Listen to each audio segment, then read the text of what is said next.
Balade, what do you make of this result? Very close. Very close, but then very instructive. No, instructive in the sense that people expected that the PDP will win, hands down, in the central. And that it will go to the south because it has a rivalry there. It will be able to appeal to the people on ground of ethnicity, ethnic identity there. And that because the bulk of the votes will come from the south, combined with the strength of PDP in the central, that then that could turn things in their favor. So it's surprising, even if it was by one vote, that ACN was able to defeat the PDP in the central. Now, because we're talking about central, let's take a look at the local government. I mean, where the local government now, where Chief Tony Aneni himself comes from, is from a town called Uromi, and that's in Edo Central. Uromi is in East and Northwest local government. It should be East and Northeast local government area. I think it's a mistake we made here. It should be East and Northeast local government area. But take a look at the result there.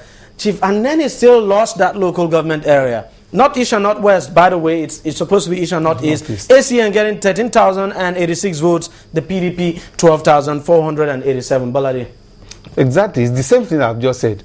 Now, in the first place, nobody believed that Chief Aneni would lose his local government area because his image looked very large. No, he's been there for so long. Like we said earlier on, since the Second Republic, he'd been there. He was chairman of NPN, and people have seen him for that. But in this case, even in Uromi, he lost.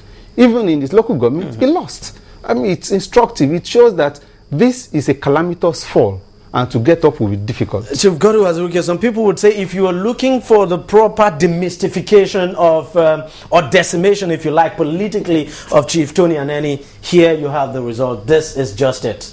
His local government area losing it, too bad.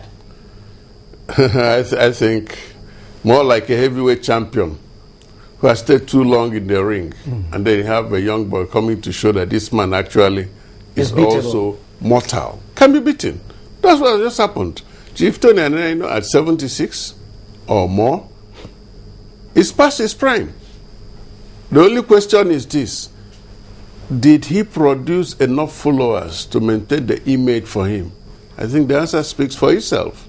Right now, they have seen those who are very practical. Could we say it was just the wrong time for any candidate of the PDP to be running against, to be running for election, because you had a governor who is so popular and who many believe has done very well?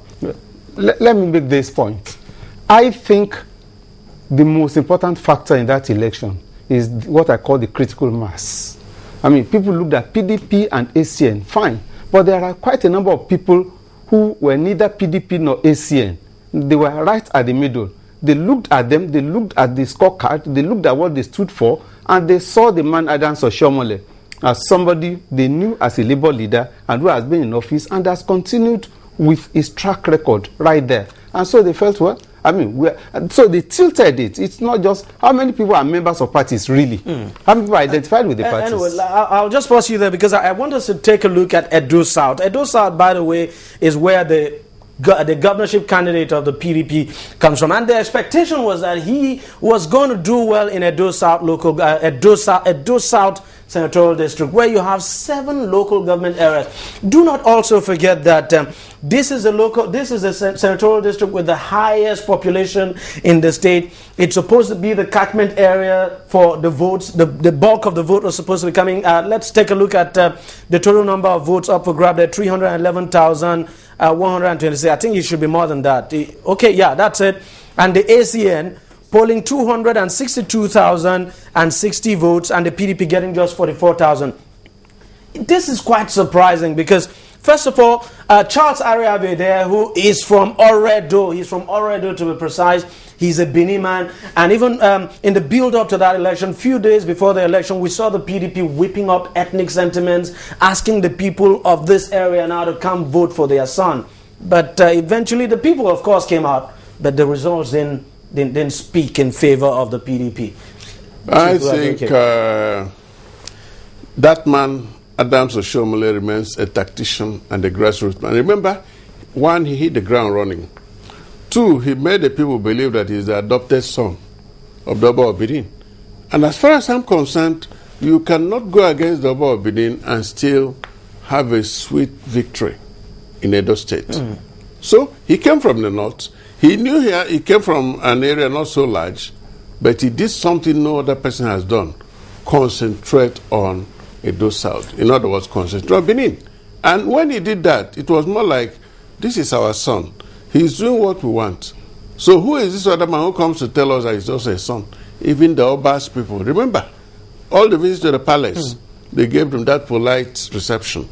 But whenever the governor was there, he always said, with the consent of the Oba, with the blessing of the Oba, and everybody. I get your point. Bolade, I'm going to ask you this because I want us to go to Oredo local government area where the PDP candidate comes from. Generally, you would expect that he would do very well in Oredo local government area. Remember, Oshiomhole swept the whole of Edo North Senatorial District. He also swept his area, I think Esako West or so. And you would expect, this is Ego now. We have to go back to Oredo, unfortunately, but in Oredo, you have the PDP losing it wildly there. But if you're talking about the area where you had such a wide margin, it's Ego local government area. Ego, the ACN getting 50,000 plus and the PDP getting 3,000. I mean, such a wide margin. What do you make of this?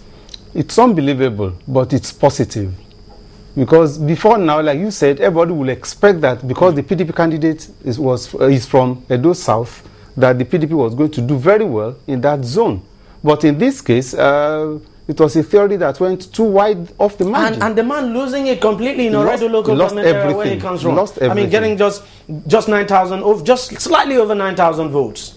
It's unbelievable, but it's good. It's positive. It shows that if you work hard and if you campaign well and if you mobilize well and if you're able to strike a right accord with the people, then the future is available. Something he didn't talk about, he said if you work hard, you campaign very well. What about performance? We're talking about a governor whom many believe had done very well. They could see what he's doing. Could that be one of the reasons why these people came out to queue behind this governor so massively on election day? One thing about working is that if you're actually working, people see you. People will speak for you. But if you're going to tell the people what your achievements are, believe me, they are still in the air. Adams Oshiomhole was never known as a man who hid from the people. He was with the people. And the moment you entered Benin, the most prominent city in Edo State remains Benin. Benin City. You see the evidence of work. So what will it say about him? You suddenly accuse him of inflating this, inflating that, or building one house there, and the people are not interested. After he had more than 10 years of PDP, and nothing was, not even a road passing through there. So suddenly, this man did what no other person could do. Well, I saw him as a moving train, and everybody had to get on board. And a moving train that crushed the PDP. Of course, if you didn't get on board, they're off. And that's the end. We just have to end this. There you have Edo North. That's where the governor comes from.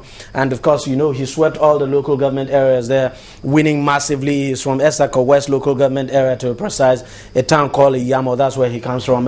But generally now, because we have to round up this segment, you think what would you say is the significance or implication of this for the PDP as we move towards 2015?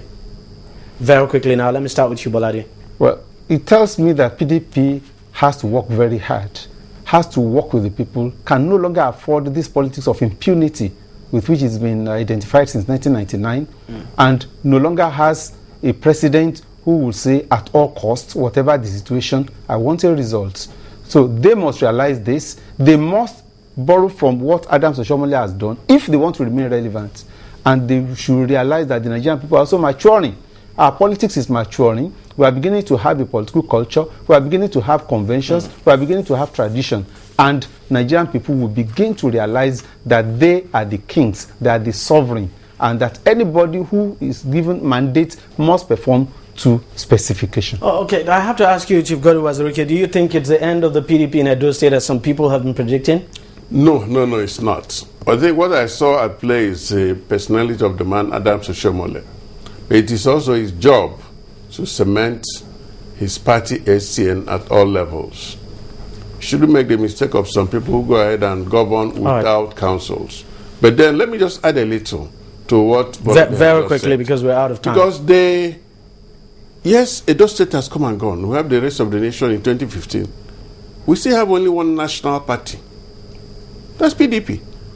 Others are still fragmented in one way or the other. But then if they really want to challenge PDP at the national level, they have to think twice. Whether it's merger, whether it's forming a mega party. I get the point.